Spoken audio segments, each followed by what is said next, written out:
And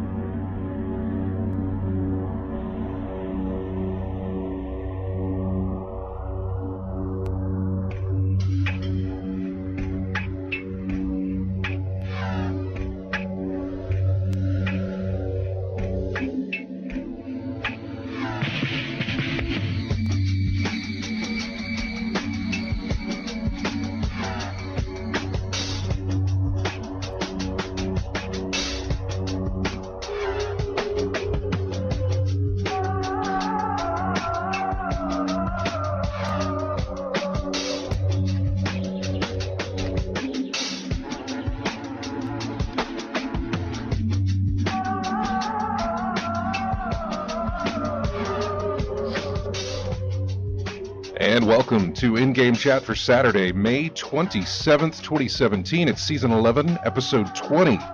I'm Scott. I'm James. I'm RJ. And I'm Matt. And one of us hasn't done this in a while. Yeah, I was waiting. I assumed I'd go at the end, but evidently not. We always Pretending go. like I never left. Goes around this way. And welcome to the show. If you'd like to get in touch with us, our phone number is 334-272-9228. Check out ingamechat.net for all the links to get in touch with us. You can find us on Twitter at ingamechat. You can find us on Facebook, same place there as well. You can email us, everyone, at ingamechat.net. Also, just go to our website and go to the left. There's a little box there to have every single way you want to get in touch with us and how you can watch us live. We're streaming the camera right now on Twitch. Head over to twitch.tv. Search bar up at the top, type in In-Game Chat, and you'll be able to find us and join in the chat room live while we broadcast. Please clap. Yeah, let me do that other way. There. I'd have my Jeb moment. Thank you. Mm-hmm. No, I need that. Still need to get that clapper for you. No, I've saved it. I need to Little get it. plastic hands that like go back and forth. You go, No, The movie theater. Time. oh, like that kind of clapper. Yeah, something so I can sync up the audio whenever I have to edit this video. Anyway, welcome to the show, and James is with us, who hasn't been with us in over a year, I think. Over a year. Yeah, it's been a while. So we're just going to give you the next hour to tell us what you've been what playing. we've been playing. Actually, I don't even know that it would take him that long, because Work? But you have no idea what I've been playing? I have no idea what you've been playing, but I don't know how much time you've had to play things, honestly. I don't know, as much as ever. Yeah. Really. I don't know. I mean, it's still a lot of work, but... Mainly coming in to talk to about Prey. Yeah, mainly coming in to talk played about that. Prey. We finally finished that all up, Mm-hmm. with the exception of RJ, but I don't think RJ cares. He doesn't care at all. But we'd finally... Do you have no interest in that? No. At all? Not anything of that style? Have you No, ever just played? not that game. I mean, I've seen videos of it and seen what people said about it, but it just didn't pique my interest, man. Yeah, but I mean, No, have you so. played... because I can't remember. Have you played any... You've played Deus Ex? No. Okay.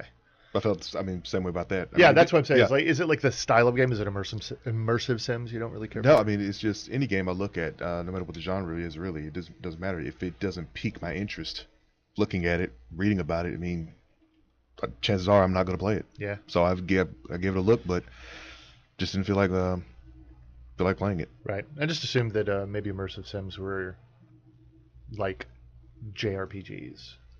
Mm-mm. Where you just flatly have decided that's a genre that you're... I gave those a shot. Yeah. and it really didn't suit me at all. So I just gave those That's up. good. That's good. Yeah. You absolutely should not play it if you're not remotely interested in Oh, it. yeah. Because an Yeah. awful lot of people get dragged along by the hype because all the people who are enjoying something like Prey, there's too much... Like too much witnessing out there from people who really enjoy a special kind of game. Mm-hmm. Yeah. And this has been going on forever. But Yes. but you'll find a lot of times that people who are supremely interested in whatever it is they're playing decide that they need to witness on behalf of that game to Yeah. everybody in the world. And it's like, no, it's amazing. You should play it. It's like, don't do that. You need to take into account Don't on do that. whether they would like Yeah. that kind of thing or Yeah, not. there's a lot of people for whom immersive sims are a really, really bad fit. Like Yeah. a very, very bad fit. And as much reading as I've done on the internet, different community forums, different threads about Prey, there's an awful lot of people who got hyped into it. They probably shouldn't have been there. Hated it. Yeah. And decided that. But they don't, very few of them can even look at the game and say, like, this is not my style of game. Yeah. Right? Because if you don't like a game, the real truth is that it's crap. we all know that if you personally don't like a game, the game is horrible. Mm-hmm. And so that's what it becomes about, is that this is a terrible game because I personally do not like I don't like it. The only hype I had was obviously just the release of it, knowing what it was and what it was attached or not attached to. Obviously, right. The IP, the name. Yeah, because you played the first one, right? Well, this is not. I mean, there's no such thing as the first There one. really is no First such. one Yeah, what? there's no. Yeah, there's no tie-in to the first. no, the original no. praise. No. Not at all. Not at all. But it had that sort of attachment to it, Yeah. even though it wasn't attached whatsoever. I mean, because it kind of, in a way, felt like it almost like the other, like Doom or the Wolfenstein remake. You know, like kind of felt like it out That's of what I'm nowhere. saying. It was following the path that Bethesda follows Yeah. with its spring releases. Yeah. That it's been doing almost year after year now, where a game is shown at E3 and we look at it and think, meh, and then it flies under our radar for some reason or another, and then when it's released, we think, oh, wait. meh, you know, we get that way. We're too busy looking at the Elder Scrolls and Fallout to see like the little gems that they're sprinkling. Yeah, in. but I mean, all right, some of it's on us. Yeah. Right? Some of it's on, but too much of it, I think, the bulk of it really is on them. There's a difference between, like, making a highlight reel or a sizzle reel or something for a video game is a little bit different. It's always been different than doing it for a film. You can't just, video games don't edit well. Yeah, You know what I because mean? everyone plays differently. Everybody has Right. Well, first and Yeah. foremost, they play. as you know. opposed to just experience. They yeah, just instead of just watch. watching. So you look at something. Well, you look at something like Prey, right? Which even out of the gate, 5 minutes into the game, Yeah. you've got moments you don't want to spoil. yeah. You know what I mean? Yep. And they didn't even, like, we had no idea that was a thing until what, 3 months ago? That it opened like that, and for everybody got their first look at the first hour of the game. Yeah. And I didn't most even of watch the- that stuff. Did so- I didn't either. Did anybody here play the demo? That No. they released? I didn't. I'm curious where they took the chunk for you to play that. I think demo. it's the it was beginning. the beginning Was it? through. I think it was the same section that the press played. Okay. Up to about, it was like 3 months ago. Okay. Yeah. I don't know where it cut off, but like I said, I didn't play it. PC Anyway. didn't get one, so I Yeah, didn't we're play gonna get in. We're gonna get into Prey, and we're gonna mark it with spoiler talk because we all three finished it, and we're gonna run into that stuff. But as far as the stuff that we played that isn't Prey, I just this morning played the new game from House Marquee, the guys that did Resogun. I got into their beta for Nex Machina, is Oh, what it's yeah, called. okay. Yes, which I played like just a couple of levels of that this morning before I came in, and basically it is Resogun, but it is top down. It is top down person Resogun. So you're not flying a ship, you're moving a dude. person. Yes. Kind of like Commando back in the day or Akari Warriors. It's got a little bit of that isometric feel to it. Okay. The way you're looking at it, and it's still got the voxels going everywhere and exploding, and it's still bullet hell. But you're you're on foot and you're still doing twin stick with it. Okay. You got a dash. You got a dash just like you did in your ship, and you've got a big weapon just like you did on the other, just like you did in the ship as well. And you still rescue humans. They're still green. It's very much like, let's just take what we did, put it on the ground, and not do a circular Yeah. mechanic, but a top-down isometric view mechanic. I hear twin stick and on foot. I think about Robotron. Yeah, Is of anything course. like that? Yeah. So basically that. 'Cause- Yeah, I looked at the I got the email yesterday morning that I was in the beta, and I found a thread on Gaff talking about the beta, and they had like a thread set up, and they were showing all of these like Smash TV, Robotron, all these other things that were all twin sticks back in the day Yeah. for arcade, and I hadn't even I didn't know what this game was going to be about. I had no idea. I just I'd seen going through the articles that I do every day. It's like, hey, these betas it's available. Go sign up. So I went and signed up. I didn't know what it was, but I love Resogun, so let's see. And that's exactly what it is. Other than that, I played nothing else other than Prey, and Danger Zone comes out on Tuesday.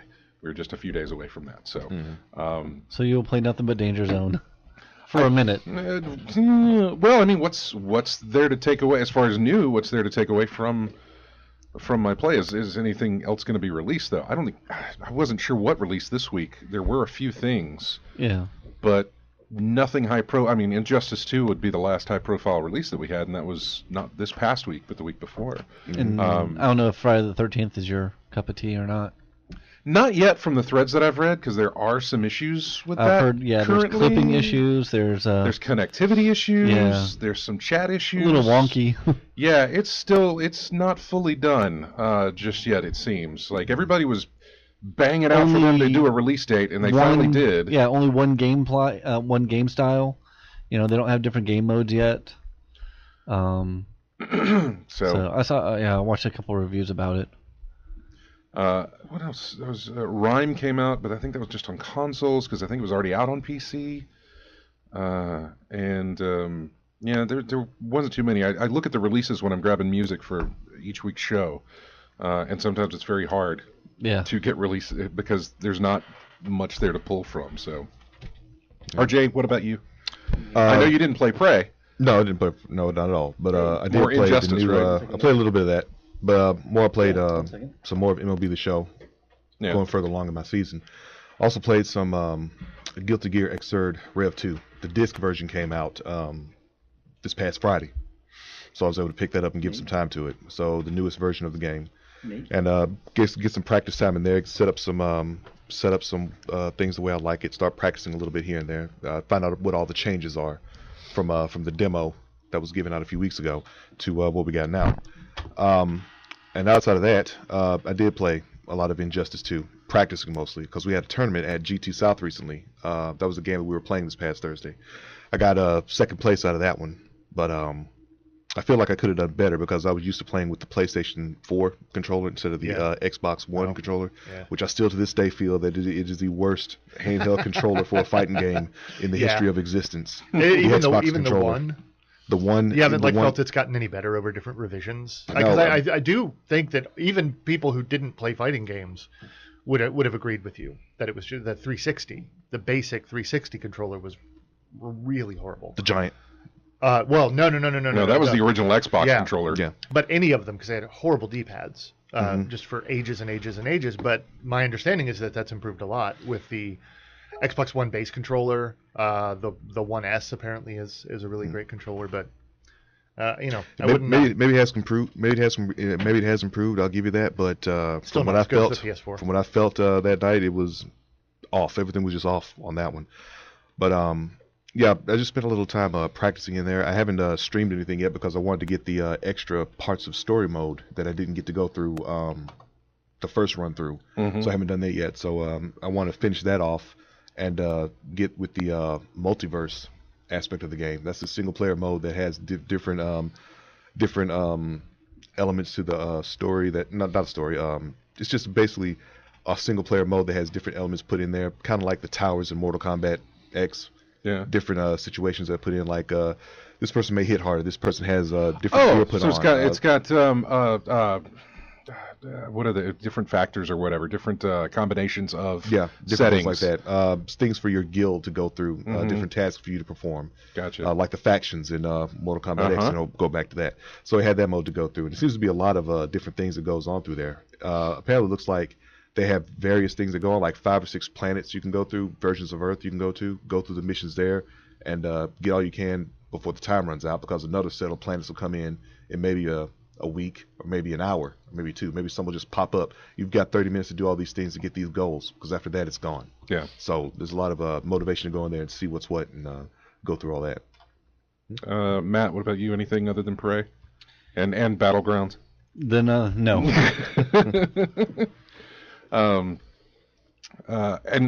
James, anything outside of? I mean, we're going to talk Prey, and I know you played a ton of stuff. Yeah, as soon as I finished Prey, I still felt the need for some more immersive sim. Mm-hmm. So I went and bought. They were both super cheap on one of the many places you can get them super cheap. Right. Yeah. Picked up Dishonored 2, which I'd been holding off on because I didn't like what I'd heard about the performance on the PC version, and I'm not playing it on the console.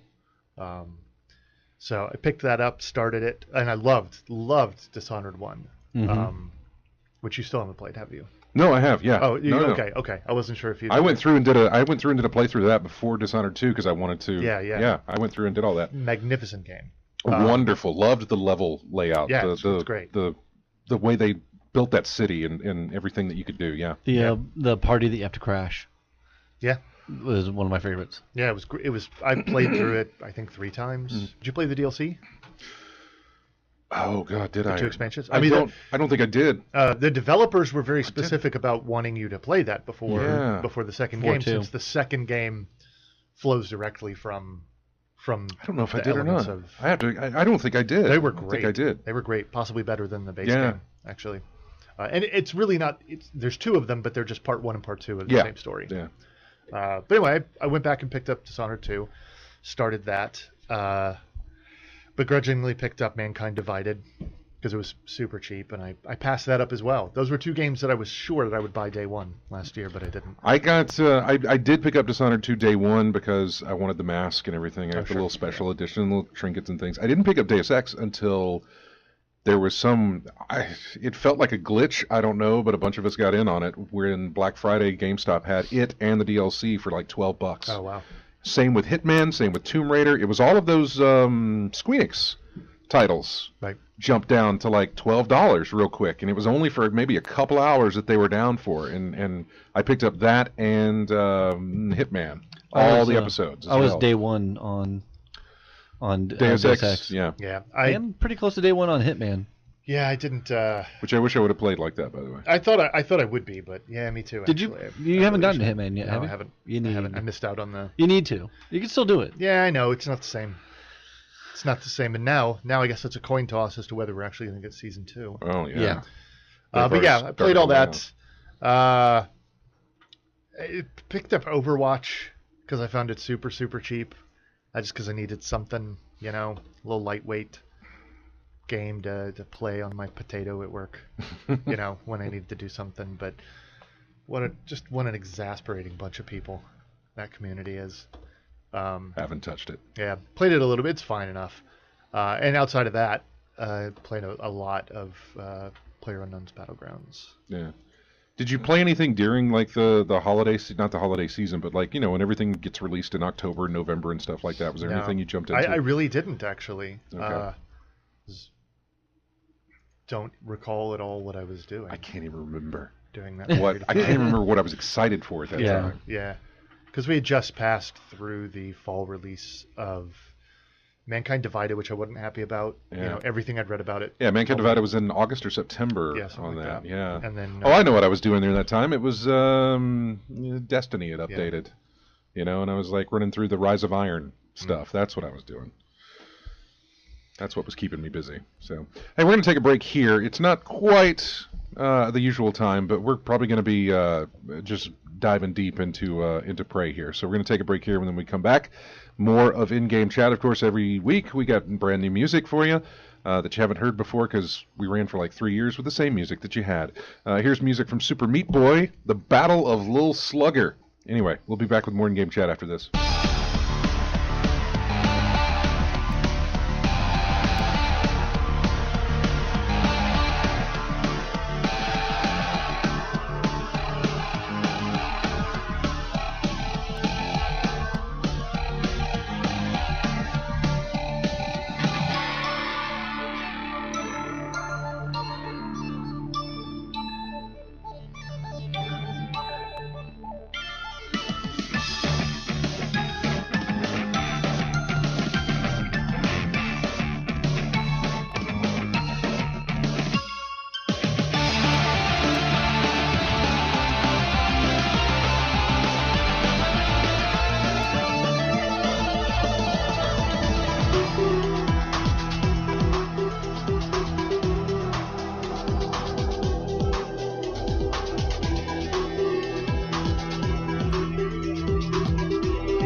And welcome back to In-Game Chat. Music from Everspace, which just came out of early access, actually. I believe this week. Haven't played it, haven't even looked at it. I just noticed that it came out of early access, and so I grabbed some music from it. That's just track 4. There's no name for it. Just track 4, from what I found. There's like there are, I think, maybe 5 tracks, and that is track 4. So, welcome back to the show. Let's jump to the phones real quick and talk to Nate. Thanks for holding, Nate. Sorry about that. No problem. You guys were talking earlier about the evolution of controllers. Mm-hmm. I wonder your opinion on the evolution of gaming systems. You know, when I was a kid, we grew up in a 2D game world of Mario Brothers, Donkey Kong, Q*bert, stuff like that. And then it all moved. You know, I think it was Doom first really introduced us to the 3D Wolf 3D. gaming. Yeah. Do you see us going to virtual reality as only gaming within the next 10 years, or do you see it as kind of a flash in the pan, like action, like Wii and action play is? Well, I think for virtual reality, that's something they keep on trying every couple of decades. Because I remember in the '90s when they first started doing that, and it was the technology I don't think was quite there with the polygons and the graphics and stuff like that, and they're trying it again, but I don't see it catching on the way I was, hoping that it would. Some of the stuff that I've seen when I borrowed Scott's PSVR were impressive. The Resident Evil 7, the one level in that was something you checked out over the holidays. It was PSVR. You came by my house. Yeah. With you a little get up there. Yeah, and you messed around with the X-Wing and broke it. I did, and you know what? I take immense amount of pride from getting that. in the backseat. I really wish you had streamed me doing it. I wish you have. Because I spent most of the time trying to break it, just like naturally. Yeah. Yeah. And Scott's just like laughing at me trying to do stuff like getting back with Astromech and stuff. Fine. Yeah. So I want to look up Mama Wayne's skirt or whatever it was I tried to do, right? And then wound up breaking the POV in the beginning of the Batman game. Yeah. I did play. No, I did play that. I actually enjoyed it a lot. I enjoyed it, just to speak to your question, way more than I thought I would. Same here. I think any comparison to the possible failure of VR as a gimmick is missing the point a little bit. I think they are. I think the games or the experiences are mostly there. I think there's a lot of stuff you can't do or wouldn't really prefer to do in VR. Yeah. I'm still a huge proponent of basically the cockpit style stuff, the turret style stuff. I want to do everything from fly my spaceship in Elite Dangerous or in a Star Wars game or something like that, all the way down to my American truck simulator stuff. Those sorts of things that's what I really want. I don't really need to go crawling around in the living room or something. I would say that your answer is probably, I mean, to answer that question, as far as within the next 10 years, I would say no. Yeah. Basically, the support has to be there for it. The games have to be made for it. It's the bigger. Yeah, I would just think that they would use like a headset to replace the left stick, so you can look around, but you are really controlling your motion and everything with the right stick. I mean, it's certainly possible, but I can't imagine wanting to play everything that way. When I was doing Resident Evil 7, it wasn't even quite like that. Was that like a one-to-one thing? I'm trying to remember, it moves in, the camera sort of moves left and right in, I forget, 40, not quite 45 degrees or so, but it's not quite to spin your head and you walk that direction, like a left and right stick. There's probably some working out to do. I'm curious to see, I would like to see it go into some different genres that maybe you wouldn't, necessarily immediately think about. Imagine Halo Wars with VR, where you're the overworld general trying to go around. That battle. exists. I mean, that exists. I played that at PAX. There's something like that, right? That's strictly VR, and it's like a it's like a control board style. Yeah, it's like a tabletop, almost what tower defense like. Yeah. Well, how I wish that End War, Tom Clancy's End War, could have been. Yeah, a little bit ahead of its time. Yeah, definitely. Look, here's what I think is a problem. Cost. Yes. Form factor. Uh-huh. Those are your two issues. They are just always going to be more expensive. Yeah. And even if they could bring the cost down to where they package it into a console, which I think is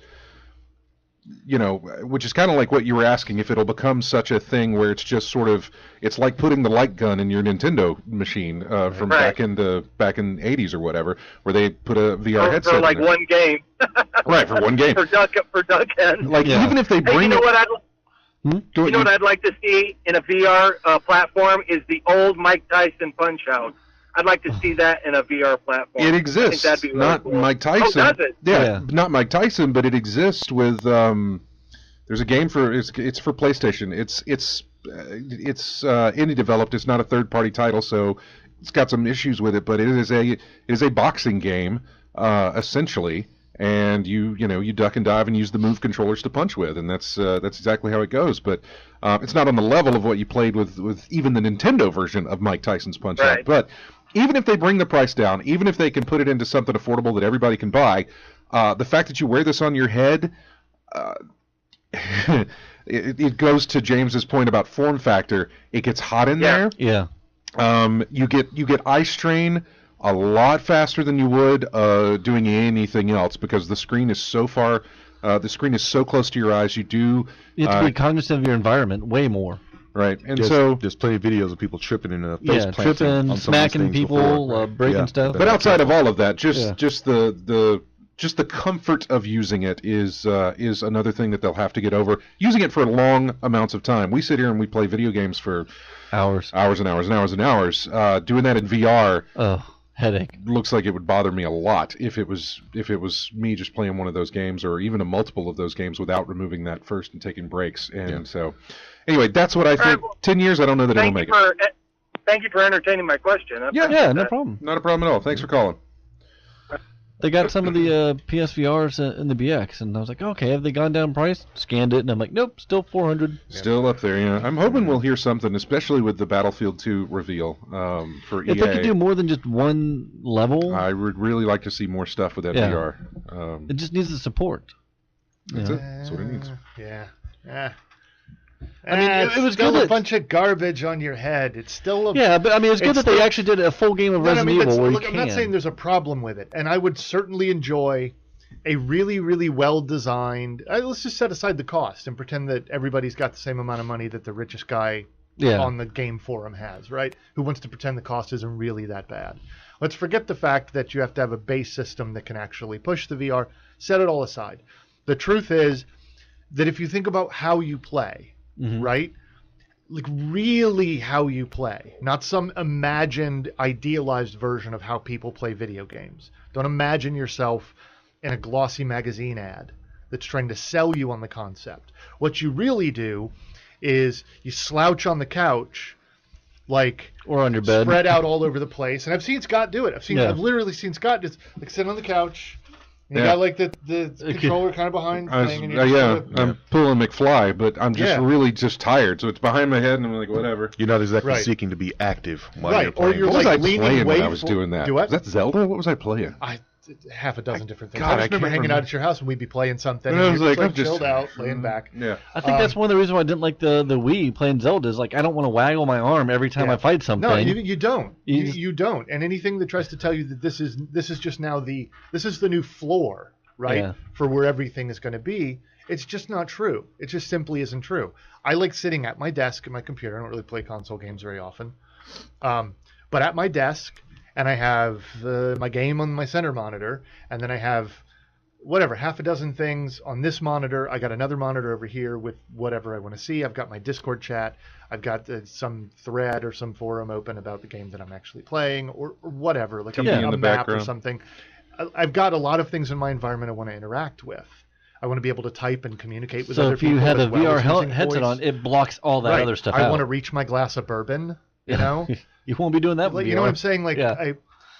I get that it is more immersive than a single screen, but Yeah.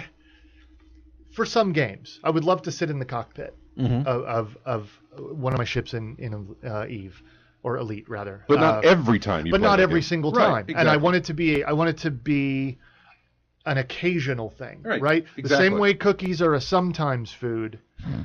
VR gaming should be like a sometimes experience. And I don't like entertaining the idea that it is all headed that direction. Well, this is the new thing.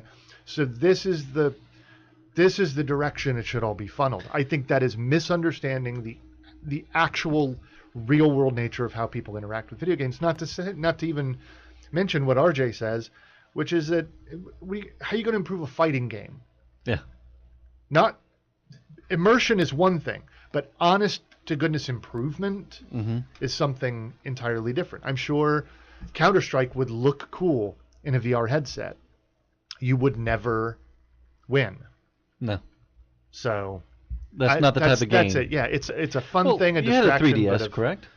Me? Yeah. I did not. You didn't? All right, Scott did. Yes. Or 3DS? Yeah. How many games did you play with the 3D turned on?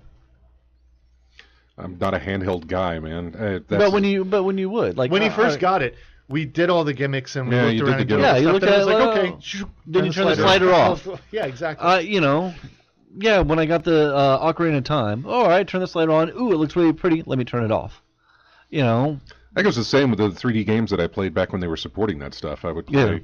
Again, it goes back to James's point, is that it was just a sometimes thing. If I really wanted to see it, like, ooh, this looks really cool in 3D, I don't want to play this entire game in 3D. No, I wouldn't. I play. You know what? I'll tell you, the game I did play entirely in 3D was Killzone 2. I think it was Killzone 2. The second one? Yeah, that's the one that had the train level. That had the prettiest brown. I know. In it. Yeah. I remember. That's all I remember from that game. It was like, it was and good I watched brown. You play I played the thing. whole thing in 3D, and because I was going to use that as part of the review, because I had the ability to do it, and I wanted to be able to have something to say on that. Yeah. Since I wasn't seeing anybody else talking about it, because 3D was not too it wasn't as common like 4K is now. Whenever you go and buy a new TV, you're pretty much buying a 4K TV. And so I had that, and it was horrible to play entirely in 3D. It hurt. It hurt. I had to stop and because we sit there for. It's one thing to watch a movie. It's 2.5 hours long max, mostly. That's fine. Game sessions are not 2.5 hours long. Yeah. Game sessions are much longer than that, and you're also really, really focused on what you're seeing. When you're watching a movie, it's a big screen. You got a lot of things up going on, and that's fine. You're not looking for a headshot from way down the screen and having to like really place that shot and stuff like that. So it was kind of tough to do. And so it was 3D was a sometimes thing, and VR I think is a sometimes thing. I think VR is a come over. I've got that game. Let's play it in VR. Let's check that out. If it's specifically for VR, you'll notice that a lot of the games that are specifically for VR are not long games. Resident Evil 7 wasn't just specifically for VR. You could play it either way. But Batman Arkham, whatever that is, what was it? Arkham, the Batman VR game. Yeah, short game. Some training missions or something, right? It's a short game. You don't want to make that thing. Yeah, and you could even argue that it even overstayed its welcome a little bit. In a couple especially if you go back and play through for the Riddler stuff. Yeah, and if you're doing the and that's the thing. It was a gas. Like you and me playing it. Even with that, and like you're not working our way through everything and like. Yeah. It's like it's a huge moment that you can't get in any other way, this could be an age and an experience thing. I've been playing in front of screens, I know, and playing my way for a very, very long time, and it works for me, and I like it very much. But yes, it's fun ducking down underneath the cabling in the thing, and like trying to figure out like where to throw the batarang to get the thing, and like we had a lot of fun with it. Super great with groups. I think I'd actually just be sort of bored out of my mind if I was doing it by myself. Yeah. But around people that you trust. Exactly. It's a swell time. It is. But beyond that, yeah, it's a sometimes thing. And now we talk about the cost for a sometimes thing. Yeah. And I just have to think, if I make a list, which I do, like every good computer person has a list of stuff that they want. At all times, and it is so far down. Yeah, may as well not even be there because there's so much more priority ahead of like the sometimes thing. Here's my every time graphics card. Here's my every time processor. Here's my every time extra memory. Here's a new mouse and a keyboard. Yep. If you want to get something a little bit better, solid state drive. If you've got like one of those weird mechanical keyboard fetishes that are really hard to shake once you develop them. Yeah. Better monitors, always better monitors. Yeah. So, yeah, I know that. And I know that itch. Those are not anything even. I mean, those make VR look cheap. Yeah, I know. Oh god, With the new Predator. I linked you to that one, didn't I? Yeah. It's like $1,200. Oh, yeah. But it's gorgeous. I mean, it's 144 hertz. It's G-Sync. It's ultra wide. It's it's $1,200 worth monitor. But then, much like VR, that requires a system to be able to use it, and on and on and on and on and on. But yes, VR got nothing against it. It certainly showed better than I thought it would, particularly the PSVR. I thought that was going to be just a chintzy. Did you do also ran? Did you do the Resident Evil? Nah. See, I wouldn't mind watching you doing that. See what you because you didn't play the demo. You're not welcome to watch me do this stuff. You'd have too much. You wouldn't be able to resist it. I know you. You wouldn't be able to. Wouldn't be able to resist. No, we spent a lot of time when he was playing that. He spent a lot of time trying to break the Star Wars thing, and then he actually played the Star Wars thing, and then when he got in the Batman suit, spent a lot of time there, and then after that, we didn't move on. But I mean, we spent a lot of time playing this. Oh, a ton of time. It was really good. It was fun. I can see that being a couple times a year thing. Yeah, exactly. But beyond that, I know what I want to do when I want to go home. And it'll be interesting. It'll be interesting to see how much time Sony gives it at E3, if they give any of it to it, or if it's not just here's this new game coming out for our system. By the way, it's got a separate little VR mode that you can download when you whatever the case. So something that is very short, that is very not essential to the playing of it. It's a nice value add for people that do own the PSVR, but it isn't going to lock out non-VR people from enjoying it. Yeah. We don't have enough time to start our Prey discussion now, so I was going to hit some of the things. Now, you were in the chat room with us last week talking about Destiny 2. Yeah, man. Oh, my God. I'm so weird about that game. I feel so weird. Destiny just does the weirdest stuff to me, man. Yeah. It's so... because you know how I felt about the first one.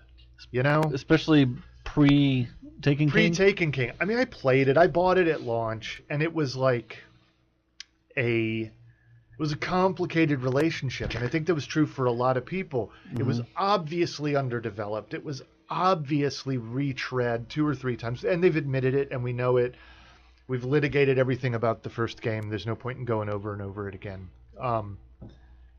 And I mean, I guess anybody that would really know me knows that, like, I don't have any, I have no platform preferences. I just do whatever I want to do the most. Yeah. I enjoy PC gaming almost entirely. The only time I play on a console is when I don't have a choice. And that, I don't hate them. I just think you go where the games are. I go where I can get what I want. And I love everything there is about PC gaming. I'm not a snob about it. But I mean, you've been doing that the longest, right? Well, I mean, yeah, I've been PC gamer since '95. So, like for me, it's been like I'd 80s. I mean, like I didn't have one. Computer. Have any exposure to it. Playing computer games before I even had a console. Yeah. I mean, because I didn't even have an NES growing up. I always go to the friend's house. Yeah, but we had the Apple IIc and the 2GS. Mine was Commodore 64. My first console was a Super NES. Yeah. Wow. In college, I bought for Chrono Trigger. Yeah. But I mean, it's just one of those things. I mean, regardless, 20 years or 30 years, it doesn't really matter. Yeah. But I've been on a computer the vast majority of my life. Right. And that's just, it's home. That's how it feels. No, that's how it feels to me. Yeah. Sitting in front of I've never been able to identify with the complaints that other people have about years ago when I was on the show, and this piece of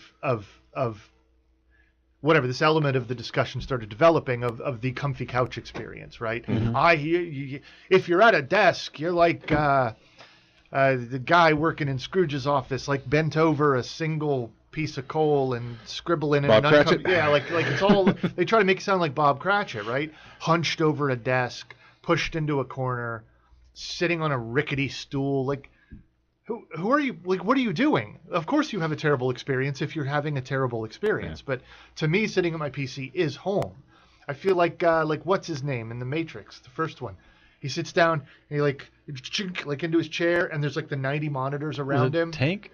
Yeah, whichever one of the brothers, Yeah. And he like puts his headset on, and he's totally plugged into his environment, and like you can tell, that's when he's missed at home.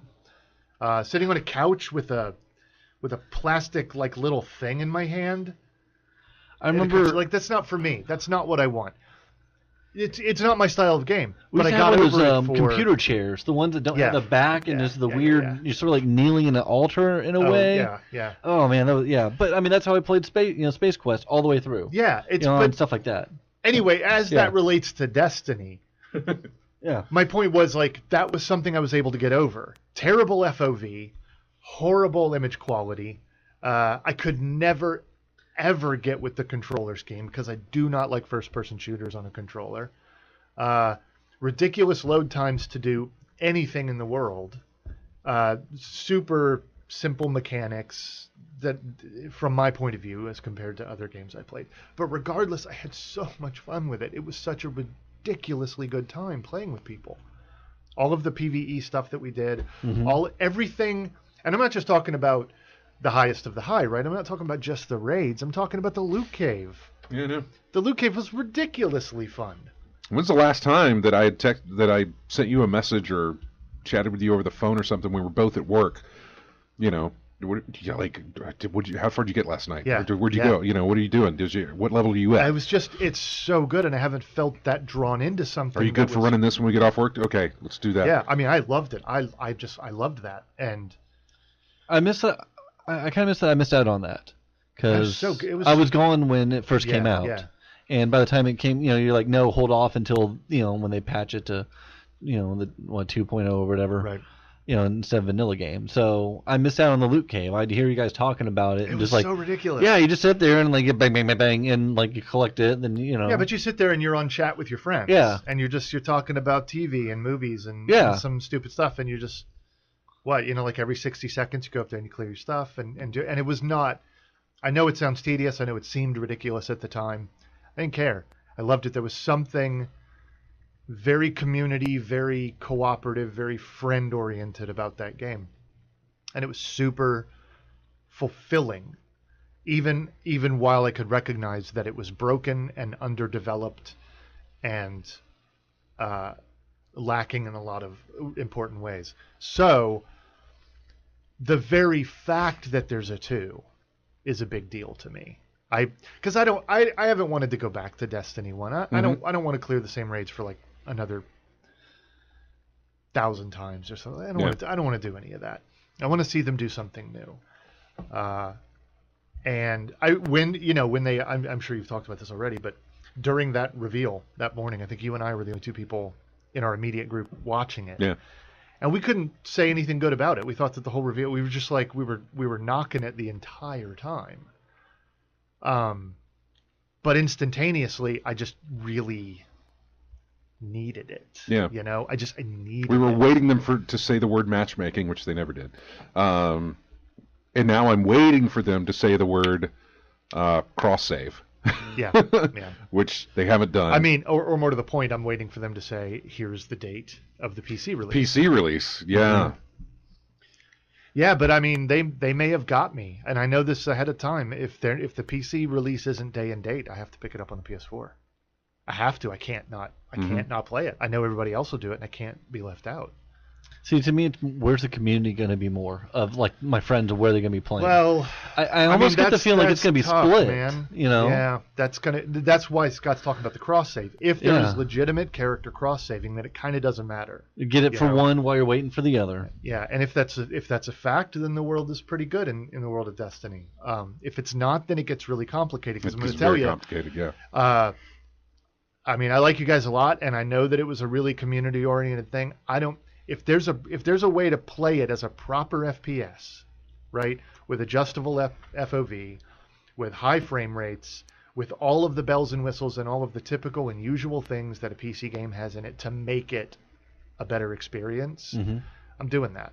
I'm sorry, I'm not playing what I played again on the console if I have the option. Why to do limit something yourself? else. I just don't want to do it. Knowing that I would have an option to play it somewhere much better would really upset me. So I think I'll be split, unfortunately. Do you think that do you think there's a certain window where they need to put that PC release out before they miss their mark? Yeah. Before they've lost everybody who might have picked it up on PC, or not, maybe not everybody, but the people who could go both ways. Yeah.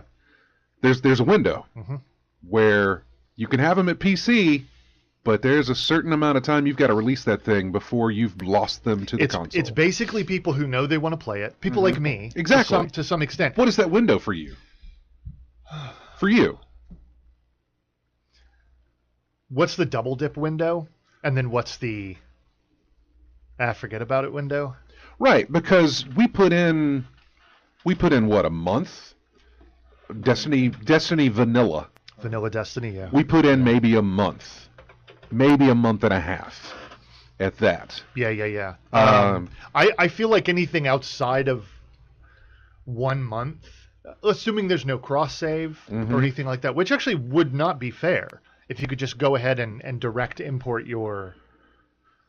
Like, let's say the console version comes out on the 8th of September, the PC version comes out at some indeterminate date later. And you can bring your character over? Yeah, and fully book it?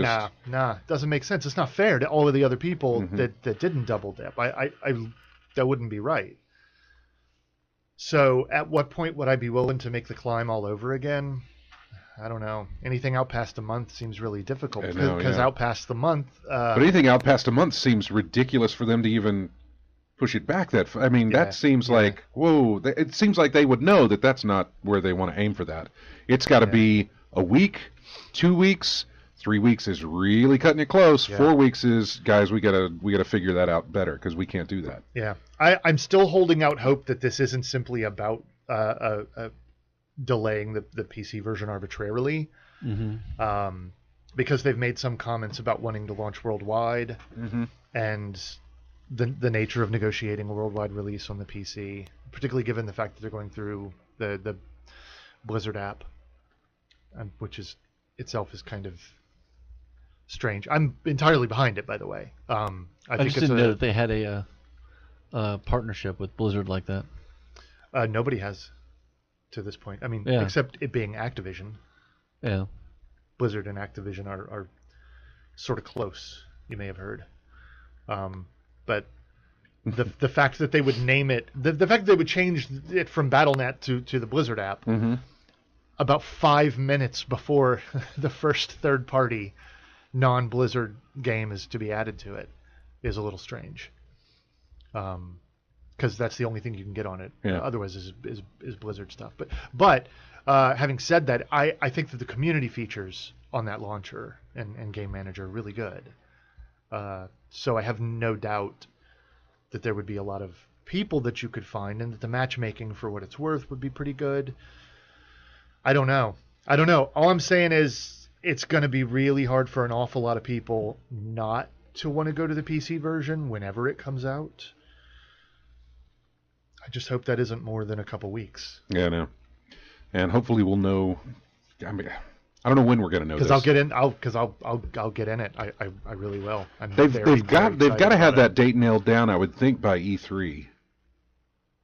They would have to have that date nailed down, I would think, probably before the beta. And I feel certainly, yeah. And I feel like the beta is going to launch. I would love for it if it's one of those things. Beta's going live this Friday when they announce it at E3 or whatever. Like they did last time. By the way, who gets the E3 presentation on this? They haven't talked about the Scorpio aspects of this on the Microsoft side. Mm-hmm. So who gets to reveal more of Destiny 2?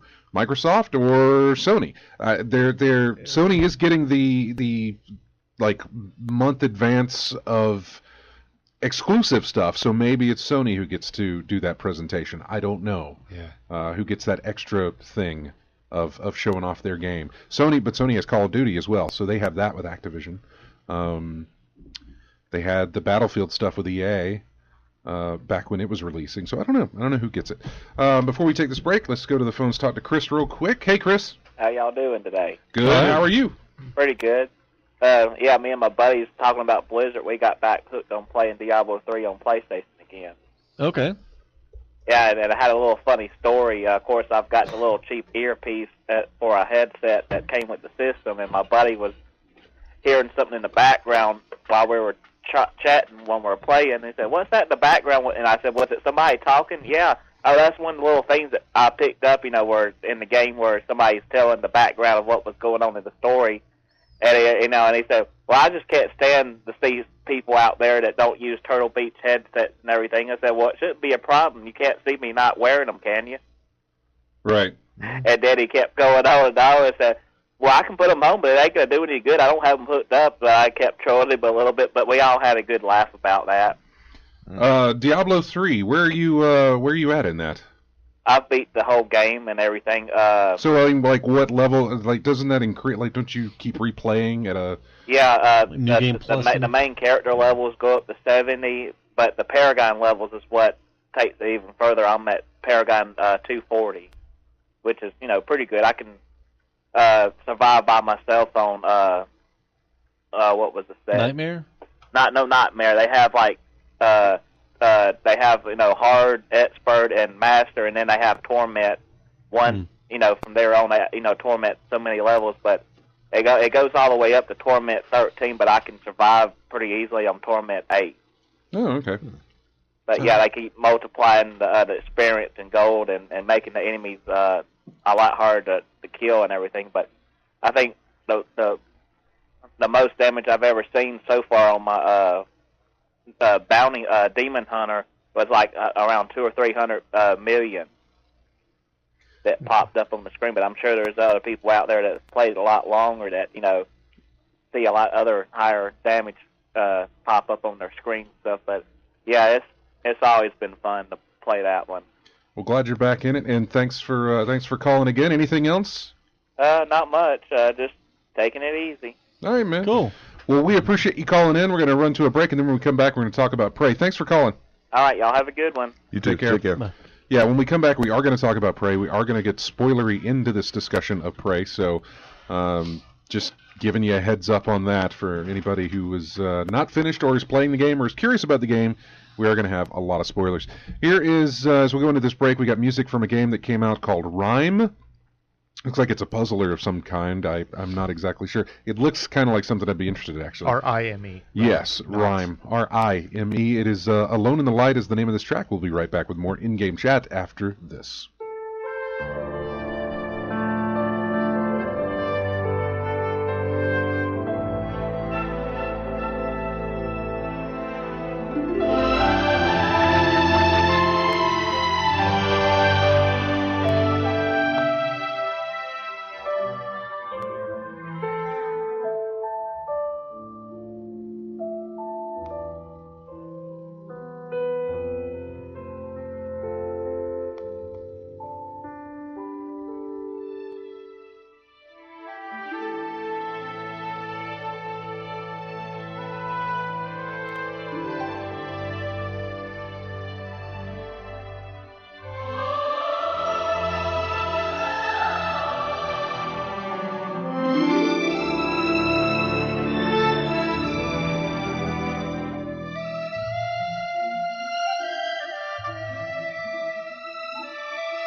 welcome back to In-Game Chat. I'm Scott, along with Matt, RJ, and James, joining us for this episode to talk about Prey. When I'm trying to find music, sometimes I was like, what can I get? What can I get? And I go to my friends list on Steam to see what people are playing, which is why I got Battlegrounds, because James was playing that whenever I checked this morning. And Drew, Track Zero, was playing Fallout Shelter, which is where this comes from. Music from Fallout Shelter. Battlegrounds has music? Hmm? Does Battlegrounds have music? I looked up. Does it have? It was like the first thing I did was like. Yeah. Main menu theme, basically, is what I have. It's got some piano or something in it. I don't know. Okay, interesting. It's got people swaying in time. Yeah, it does. Yeah. That's. I looked it up to see if it did. It doesn't have much as far as soundtrack, and apparently that soundtrack has changed because whoever uploaded the main theme music from March is different from the main theme music from April. That's early access for you. Exactly. It changes. All right, so big warning here. Spoiler talk for Prey. So about that ending. Just jumping right in. Spoiler talk for Prey right now. We are going to ruin all the endings. We're going to ruin a lot of story aspects for you and stuff like that. So just letting you know ahead of time. We've all finished it. Mm-hmm. I just finished it last night. I probably got, out of all of you, I probably got the worst possible ending that you can get. Well, you did that intentionally. I did it intentionally. Because because it's not about bad or good necessarily. We should state that this is a lot of games like this infamously have endings that come down to the press of a button. Which button would you like to press? Do you want the good ending? Press this button. Do you want the bad ending? Press this Deus button. Ex was Do you like want the a blue terrible, ending or the green ending or the red ending? You know? And a lot of them aren't based in the way that Prey did it. Most of them don't care about that. That's exactly right. It's still technically the game ends on a button press, or is essentially comes down to a button press, kind of, sorta. Yeah. I did not get ending. Yeah, I didn't get the choices at the end. The ending, such as it is, the conclusion of the game, is all about what you've done up to that point. Yeah. It is effectively just a judgment of your playstyle. Of your playstyle, which I liked very much. I went through and I did 100% human. And you and I were both. And Paragon, just saving everybody I could. High empathy. Yes. Which honestly, if I were playing my usual way, I'd have played exactly like you guys did. Yeah. And I specifically knew that since you guys were going that way, I said, let me go the wrong way and see what happens here. Yeah. I know that we can all watch the endings and see what everybody does, but me going back and watching the alternative endings, I was like, wow, that's so much better than what I got. Oh, really? Yeah. My ending, because I was, I'll tell you the way I decided to go. Was that I put as many alien mods in me as I could. Right. Which you don't even get access to, by the way, until about a third of the way through the game. Right, yeah. I put as many alien mods into me as I could, which I don't necessarily know that affects your outcome. I don't think it does. It does. Yes, it does. Oh, does it? There is mention made of... There is mention made, but I still think you get it... I still think you can... You can still tweak it to where it's not quite as bad. You can help those other people. Yes. Well, but again...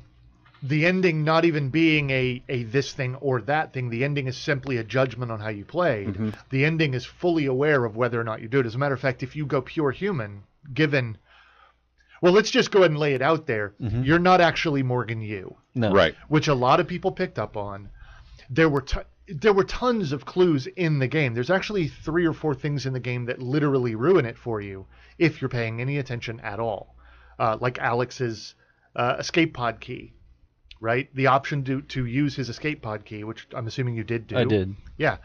Long before the end of the game. I did it, yeah. You get access to his escape pod.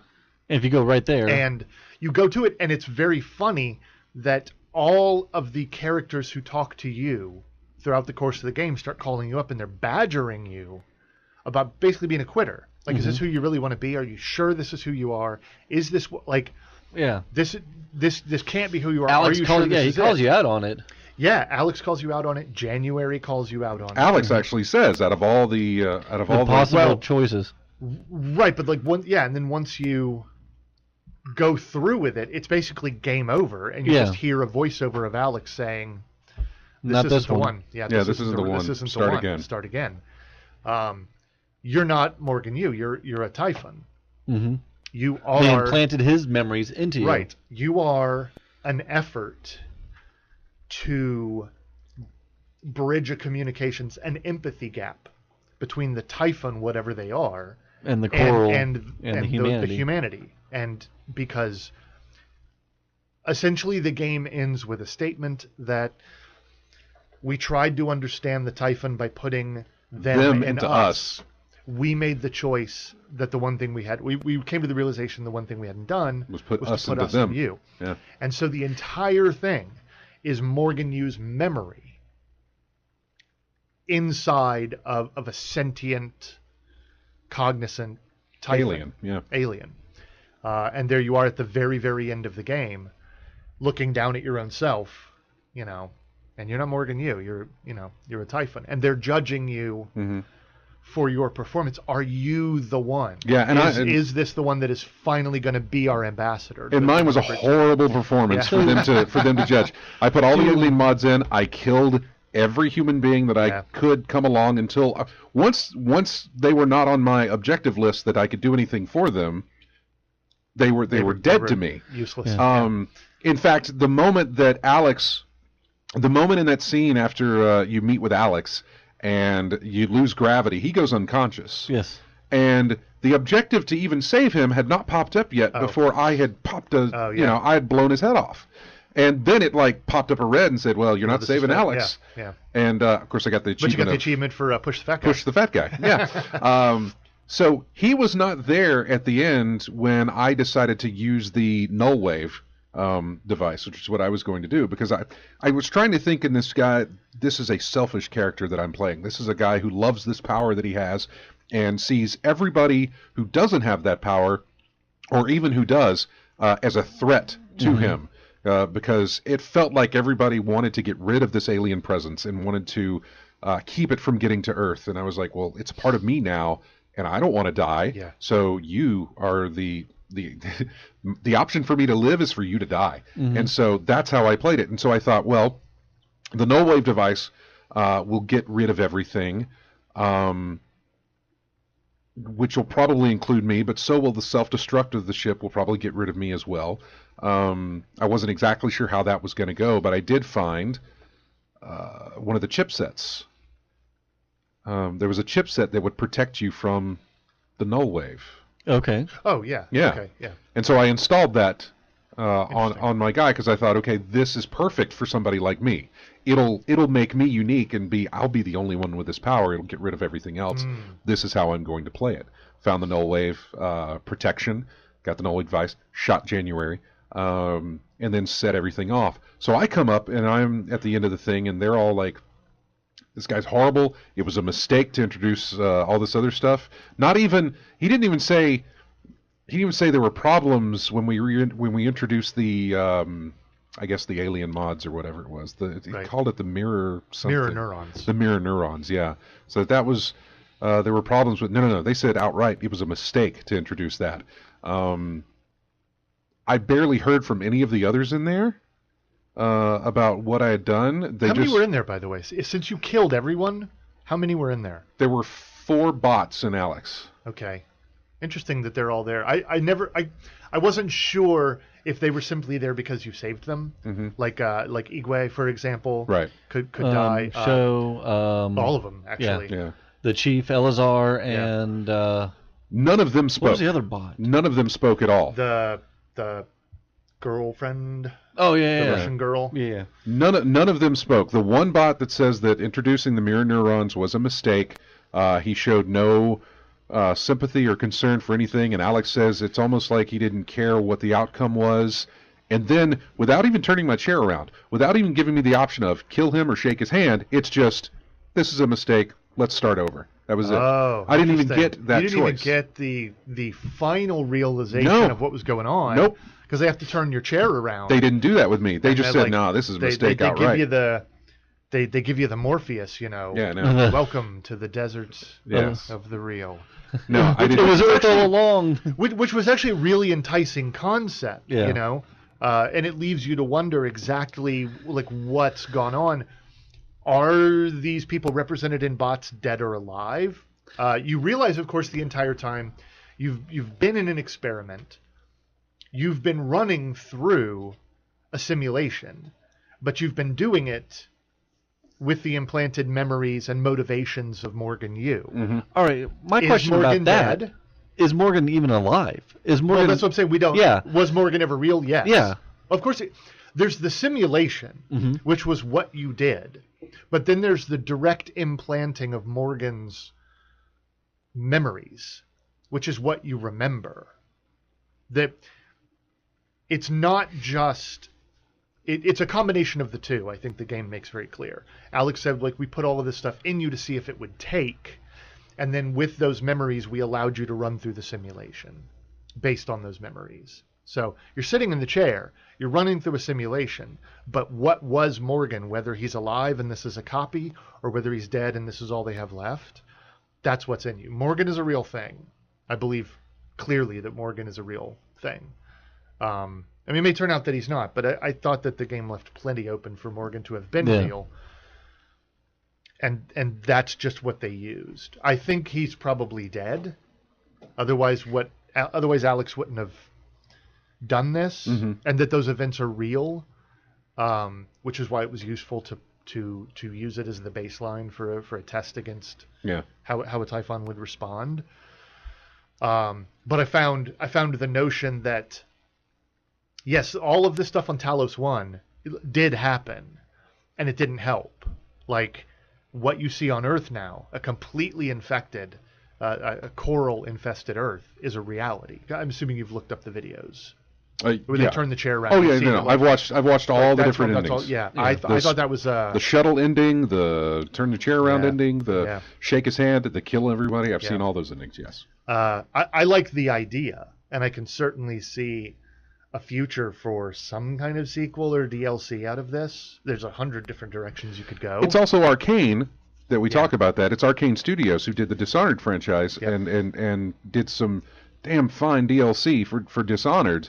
So I would love that, something is released for DLC for this. I haven't heard anything, but E3's around the corner. So yeah. But it was really it was really very good. To know that how you played is how you were judged. Right. It didn't come down to your button press. It doesn't come down to that, even though it does. They'll remark on it. They'll be like, it's interesting that he chose like this or this instead of the other thing. Oh, he went back and got the music when he didn't even have to. Yeah, he didn't even have to like get the music. Or from me. When I told the girlfriend about what happened to her pops, she said it was interesting that he chose to do that, even though he knew there would be repercussions. About the only thing that I didn't do properly was I killed too many people inadvertently. The ones who were mind controlled. It didn't occur to me until it was too late that they were actually savable. Mm-hmm. Yeah. But by that point, I had killed too many of us, so I could never get the achievement or the recognition. But they even make a point of that because the only people I killed were the mind controlled ones, and so the bot that makes mention of it says, "Well, it's a shame."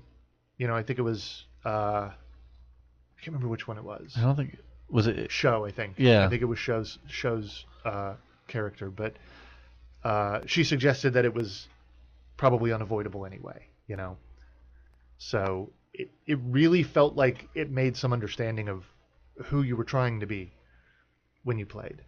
I did find all the people to get the achievement. I did not. I hit a bug. I couldn't get a few. Some of the people were off station. Yes. Lockwood was the guy I couldn't find. Did you never find him? He's not the only one I didn't find. Yeah. There were others that I didn't find because he was specifically a optional objective. Yeah. Not just a crew member. But there were probably plenty that I didn't find. Obviously there was a point. I was behind in this, but there was a point where I knew we were doing the show. I wasn't trying to speed through to the ending, but I was willing to forego like treasure maps, which I found a lot of, but I just didn't find their treasure locations. The stash, the drop points. I found I was that's missing the only 2 thing I didn't do. Yeah, I found 4 of the 6.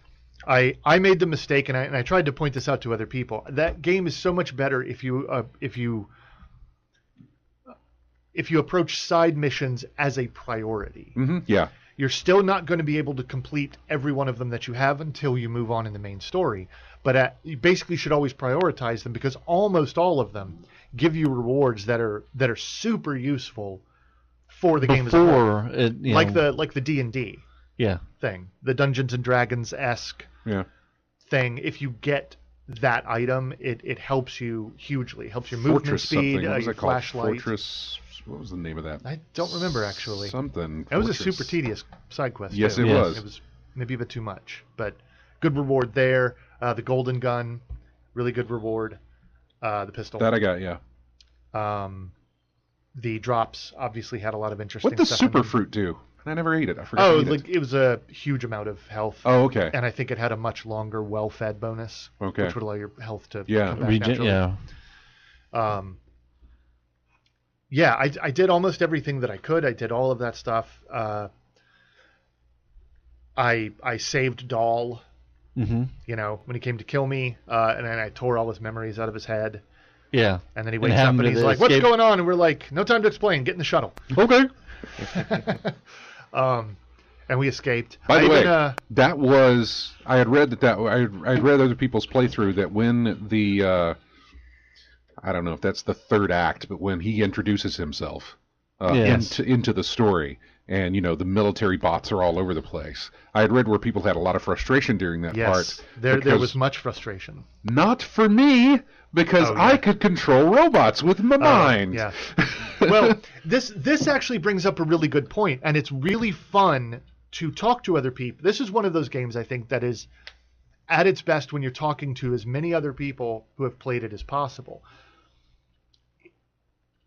The game's strength isn't in its story, although I think it had a good story.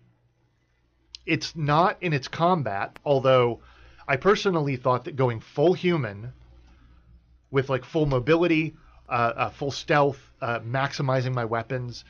Tons of people I read complaints from, people that were even playing on like easy or normal, would get about to the Arboretum, which is give or take a little bit, roughly the halfway point. Yeah. And they're having huge amounts of trouble with it. They're getting when the nightmares come. Yeah, and like everybody's like really having trouble. And like, man, by the middle of the game, I played on hard, I didn't play it on nightmare. But by the middle of the game, I was flying around at full speed with the mega high jump, and I was just bouncing off walls, shotgunning everything. It's not deep combat, but it was really satisfying. I thought that was pretty good. I wouldn't mind having played through with the Typhon powers, but it's a whole other playthrough. Yeah, it is. So I don't know, but that's not what it was about either. It's not about the combat. It's not about the story. It's about the systems, right? Immersive sims are about game systems and giving you opportunities to come up with a dozen different ways of approaching an objective. The morgue, for example, we talked about the morgue, right? Yeah. Mm-hmm. How do you get in the morgue? There's no key card for it, and it's not a hackable panel, but you have to get in there. What do you do?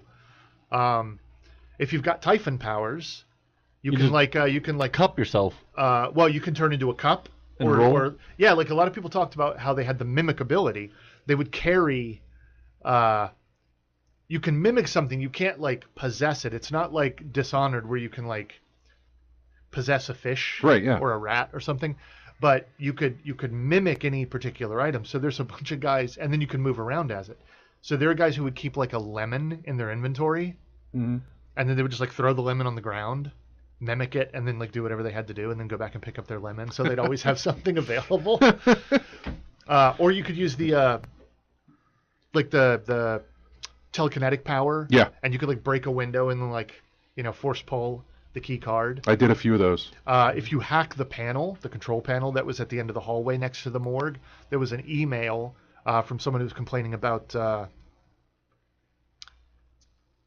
not having a key card access to it, and they were told like, look, the one of the science robots lets itself into the morgue every 30 minutes, right? And the clocks in the game, by the way, run in real time. Yes, they do. The clocks in Prey have their own, like they run in absolute real time. So you could wait till it was a half hour, and the little robot would come along and let itself in the lab, and you could go in behind it. Or you could break the window and use your Nerf gun to shoot the button that opens the door. Yep. Like that right there, extrapolated out to a whole game, is really what Prey was about. Different ways to go about solving problems that aren't obvious. Which, hey, sounds a lot like Dishonored when they did. Yeah. But like you could control robots, right? And a lot of people were really upset that all of the operator machines just kept replicating themselves. Mm-hmm. And it was like, I don't know what to do. I blow it up and then another one shows up. It's like, well, you could hack them. And then they're on your side. Yep.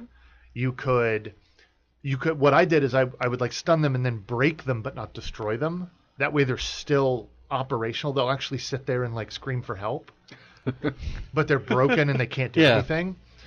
You could, if you had leverage, the ability to pick up heavy objects, you could stack boxes in front of the operator dispensing units, and they like it wouldn't make them. The operator dispenser would sit there and complain about the the dispenser being blocked. There's an obstruction that needs to be removed. Or something. Yeah. Like there's all these different ways about it. People would be like, it never occurred to me to do that. I was like, I know there was a bunch of stuff never occurred to me either. But I heard like for the mimics, if they go into the mimic form of like whatever, you could glue them and they just stay that way. You could like walk over it. You could and it won't transform back. Whereas like if you glue the mimic where it's still in mimic form, it'll break out eventually. That is interesting. I did not know. So yeah, if they're in like their mimic form, you could like. I never even once tried to mimic a mimic, which you can do. Yeah. I never even once tried to do that. Is there an achievement for that? There is an achievement for that. That's how I knew you could do it. All right. Was that you could mimic a mimic. I had no idea. And like I said, I told you guys in the chat that it was just by chance that I scanned myself when I did the little dash run thing. Oh, sure, yeah. And left a decoy of myself, and then you could scan that. I didn't know I could do that either, but you could totally do it. Did you play as male or female? I went male. Okay. Yeah. Same here. That's interesting that because you would have gotten a completely different dialogue, or not different dialogue, but a different voice actor for that. Yeah. And I read a couple of things about people being spoiled on that. Actually, in the very early game, somebody had like started the game as like a male Morgan, right? And then because you get talked to by January. Yes. You don't know who January is, but he's getting talked to by January.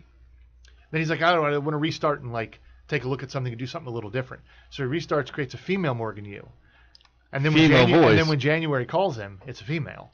Yeah. And he's like, oh, I know who January is. Yep. It's me. Yeah. Because gotcha. Before he learns who January is, right? He's like, oh, this is different. This is different, and I'm okay. I get it. That's interesting. Yeah. A very complex game, there's a lot going on. I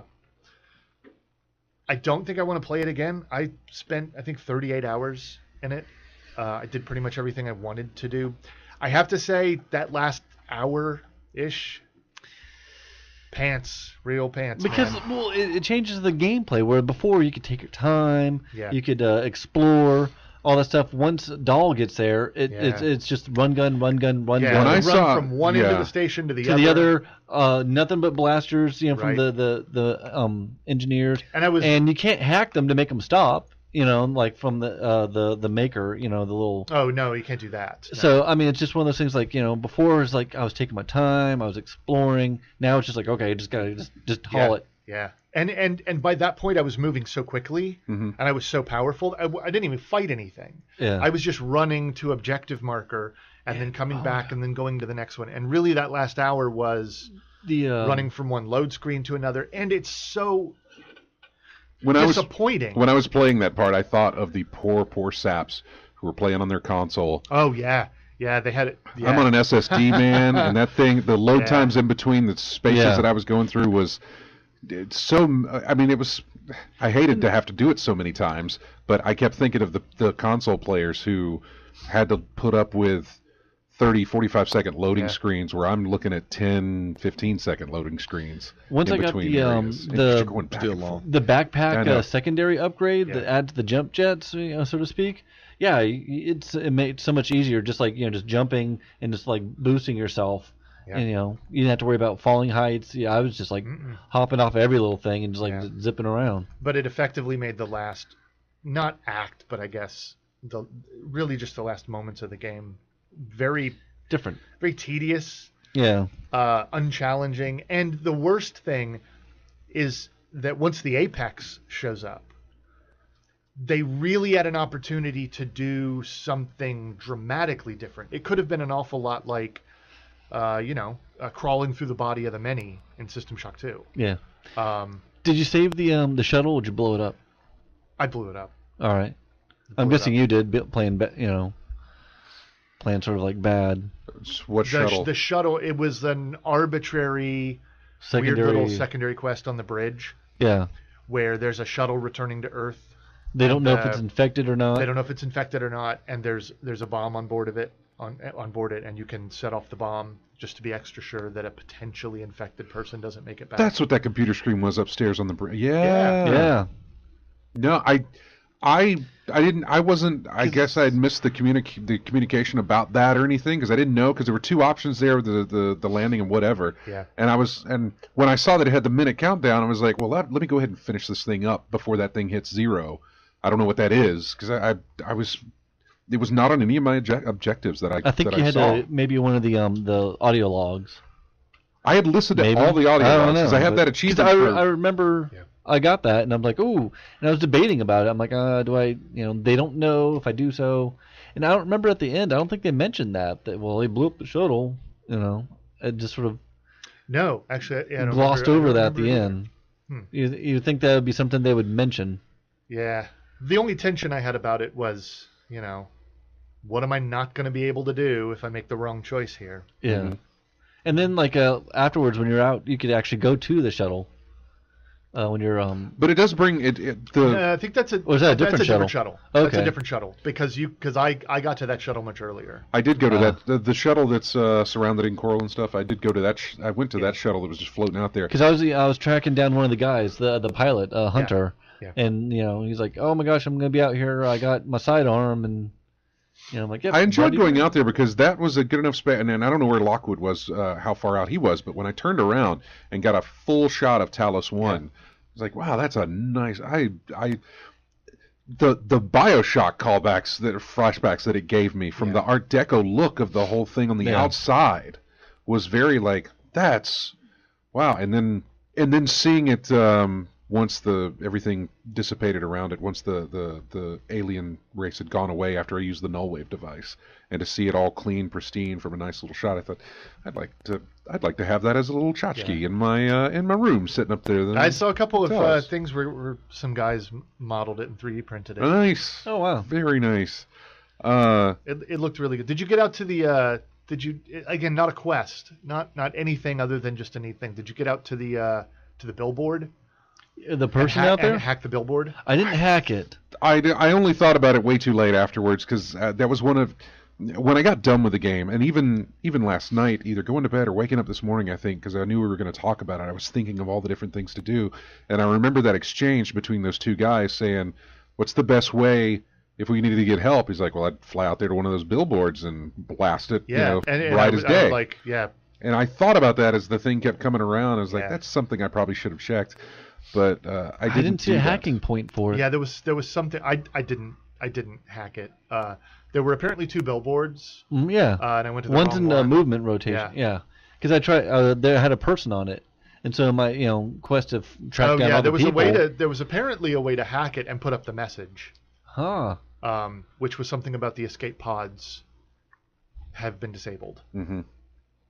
Interesting. So no one could escape. The interesting thing that I think about this, when we talk about games that give you choice, normally you have a save point that you can hit, and then go. I'll pick choice 1.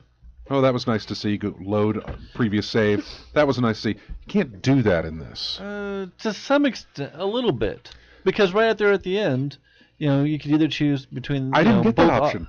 But between the null wave or the self-destruct. I saved right before that. That still doesn't matter to what I get at the very end. Oh, that's true. Yeah, that's it's built too much on how you play. Yeah, when you get your performance report, there's so many different things that need to be done. I mean, you get that 5-second cutscene. Yeah, that's maybe slightly different depending on what you do. You can actually, legitimately take Alex's escape pod once you have achieved all your objectives. Okay. Once you've either basically once you've done the self-destruct and you just have to get out. Alex's escape pod Instead of taking the shuttle? Yep. It's a valid option. Okay. It probably didn't change anything? Nope. All right. Nope. Did you have good old, what's his name on your shuttle? Walton Goggins? No. Did you have him? The prisoner. The prisoner. No, he died. Really? Yeah. Yeah. Mine was on the shuttle. I'd saved him, but once I went back through that area and it got infected by the Typhon and the Apex. Yeah, they killed him. Really? I don't know why mine lived, Huh. but he did, and he was on the shuttle at the end. I was surprised. I was sure he was dead. You know, I was like, whatever. I wonder if I didn't kill you. If I didn't go back to that area and because it's in a circle. If I I would have went gone back the to other that. direction instead of where he was at, if it wouldn't have killed him. Well, I went back there once. There was directly across from where he was imprisoned was another room. Because that's where you had to Just put full the of- null, the transmitter for the null wave. No. The null wave transmitter was in the central area. But I think you had to get to it from there. Yeah, that's true. That's true. And so I went, instead of taking a right, I took the left took the where left he was where at, he was, and then it got infected and everyone and he got killed. But I had gone back there because there was a side quest there. You couldn't get into one of those side rooms because there was an external breach. There was no atmosphere, but you could go out there and seal it with the glue gun. Which I did, And then come back in and go there. Yep. I came back in, he was gone. Of course, I had killed him, so it didn't matter. Oh, right. Yeah, for me, he just wasn't around anymore. He just And shows then up at the shuttle at the end. He was on the shuttle. He was like, "Hey, partner," and I was like, "Whoa, What are you doing here? Okay, well, sure. What do I care? Like, everybody come along." So what do you think about the opening the door at the med bay? Oh, I told you. Yeah. I didn't get that. Got me jump Didn't. scare. It was a jump Yeah. scare. No, you just open it. Roar, there's the body there. Like, oh. Music Didn't get it. I sting don't know and what- jump scare. Yeah, I don't know. Almost like when you turn the looking glass on that one time, Yeah. and the Typhon staring at you. I really wish I'd been recording, man, because my reflexes were on point. Yeah. That thing showed up, and like a tenth of a second later, I blew out that screen. Like, that was my immediate reaction because I have a shotgun out. Yeah. And I felt like really like good. My panic reflexes are on point. Completely wasted because all I did was shoot a glass wall. Yeah, when I do uh, that to Kevin, Right. Suddenly you're the bad guy. Yeah, Exactly. I alerted my position to so many enemies just from trying to use email and other monitors around there because F was your interaction, but you have a mouse, and so Oh, yeah. So you kept shooting the monitors. So I kept shooting monitors, banging Yeah. on thing, and like bloop, then I'd see so many little radars pop up after a shotgun blast to a screen. Anyway, we've got to take a break, so that's our talk on Prey. We're going to come back and not have spoiler discussions. Spigot, if you're still in the chat room, and I don't know that you are, he talked about calling in, and I said, well, give us a call at the last half. Now would be a good time to do that if you wanted to call in. So we'll come back with more in-game chat after this. Here's the music from PlayerUnknown's Battlegrounds, the main theme for you. So I don't know if it'll be familiar or not, but we'll be back with more in-game chat after this.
And welcome back to In-Game Chat. I'm Scott along with Matt, RJ, and James. This is music from Friday the 13th, The Game. You think there'd be more? There might be. Yeah. This was posted last year. The video I pulled this from was from last year, because this game has been in early access and betas and stuff for a very long time. Maybe that would be used as a warning that Jason's close. It is used as a warning. Which yeah, I heard that, yes. if you don't have the music, or if it's quiet, then you're in the good, but once you start hearing that and the music ramps up, he's around. Okay, yeah. That's exactly how that works. We've only got a few minutes left, but let's jump to the phones and talk to Brock, otherwise known as Spigot, who's in the chat room. We don't hear from him too often, but hey, Brock. Hey, guys. How's it going? All right. Pretty good. How's it going with you? Not shabby, not too shabby. Glad to see James on the show today.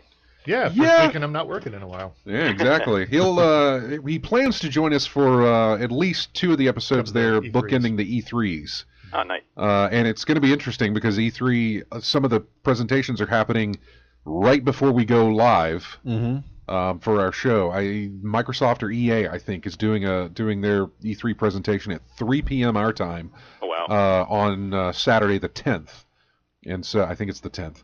But so yeah, we'll have fresh discussion right then when we go live that day. So yeah, so it's great having him back, and we had all finished Prey, and so it was just one of the reasons to get him back on was to talk about that. So what have you played? It's actually been mostly Zelda. So yes. I apologize to Matt from the last time I was on. I just started, and I was kind of like, it's okay. And that's basically been all I've been playing. It gets its hooks into you, doesn't it? And it's been one of those games that I've not been in. I've been so busy that it's the perfect kind of. I can do whatever I want. I don't have to pay as much attention to a story. There's not a ton to juggle as far as stats and various other things. So it's nice just end of the day, climb a mountain, jump off it, and glide somewhere and see what happens. Now you took down your first divine beast, right? Yes. How'd you feel about that? That was pretty nice. It was it was not terribly difficult, but it was the nice, interesting mix of puzzles. Mm-hmm. After you sort of do the initial takedown. Yeah, when you get into it and you actually affect the environment. Yeah, almost Shadow of the Colossus. Yeah, a little bit. I can see that. A little bit of that, not as much, but sort of like as far as the scale. It was the elephant? Yes. Okay. Did you ever play? I feel like it's not a recent release, or it is on console but not on PC. But Rime, R-I-M-E. No, I saw that, but I haven't played it. Because that gives off a very Ico-ish vibe. Mm-hmm. I played to finish Last Guardian, so that's what I should probably get back to as well. Yeah. But that I went through What Remains of Edith Finch about a week or two ago, just to that took about an evening, and was pretty cool. And I thought I saw you playing something else recently, and Rakuin. What was it? Rakuin, I believe that's how you pronounce it. It's by the person who Laura Shigehara, who did the music for To the Moon. She did some of the music for that, and she also did the Zombies on Your Lawn song. This is like her first game, so it's a sort of quasi JRPG-ish type thing, but it hits you right in the feels. So to throw it back to Zelda real quick, I would suggest the next divine beast you take out would be the bird. Yeah, okay, because I did get to that one first, but I didn't actually do the power that you get from it is really helpful. And okay. It was I think that was the last one that I did when I was like, oh, well, I kind of wish I had done that earlier. Nice. I'll have to try that. So it's just Zelda for you then, pretty much, huh? Mostly, yeah. It's just been, and I want to play other things, but it's been just the one that's kind of hit that sweet spot of exactly what I've been in the mood for without taxing my brain too much. So yeah, lots of fun. All right, man. Well, we appreciate you calling in, and always good to hear from you. All right. Well, have a great rest of the day. You too. Yeah. Take care now. We'll talk to you later. Guys. Bye. Not too much left. Really, the Prey was going to be our big one. We got the Xbox One games for gold for next month. Speedrunners and Watch Dogs for Xbox One users. Huh? First Watch Dogs? Yes. Okay. Xbox 360 gets Assassin's Creed 3. Funny, you should be back for this one, James. And Dragon Age Origins, both of those compatible with Xbox. With Xbox One.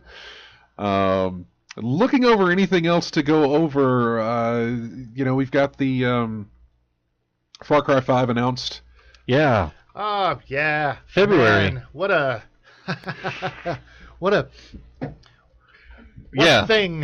thing they chose to do there. Yeah. It's going to be so much fun to watch and discuss happen. I know. Yep. I mean, I'll play it. yeah. I liked 4. I liked 3. I liked 2. Blood Dragon. I liked 1. I liked Blood Dragon. Haven't played Primal. Never played Primal? I get that feeling a lot of people say that. I didn't do Primal. It wasn't bad. I mean, it's what it is. Sure. But sure. I just wasn't in for it, It's not the same. No. I like the gunplay in Far Cry. I like shooting guns at people. Getting the special guns and stuff like that. I get that the bow is still there, but... Yeah.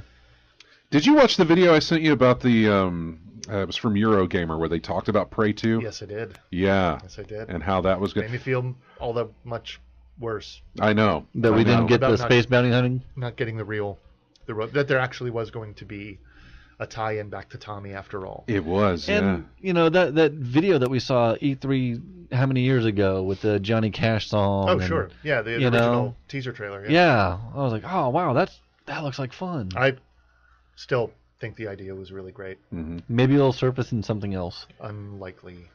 Very unlikely. The whole point of it was that it was tied into the complete destruction of humanity. Yeah. That Earth was gone, humanity was gone. It was totally absorbed by an uncaring alien race, and that a human was gonna be. It was like Titan AE. Yeah. Where Earth is gone, humanity is gone.